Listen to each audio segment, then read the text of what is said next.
Hello मित्रांनो, तुमच्या Marathi Dick चॅनलवर स्वागत आहे। मी तुम्हाला मराठी डिक चॅनलवर रोज नवीन इंग्रजी शब्द शिकवणार। तर चला समय नष्ट न करता आजच्या व्हिडिओमध्ये शिकूया इंग्रजी शब्द।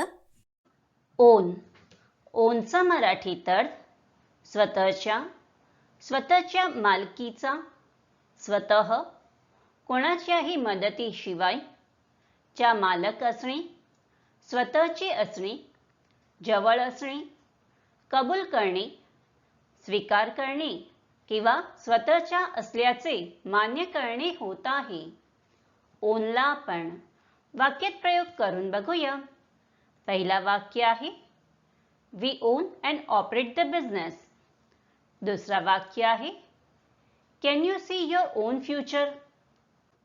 तिसरा वाक्य आहे He made the drawing on his own। चौथा वाक्य आहे I learned it on my own। Friends, व्हिडिओला लाईक, शेअर आणि कमेंट करायला विसरू नका आणि चॅनलला सबस्क्राईब करा। Thank you.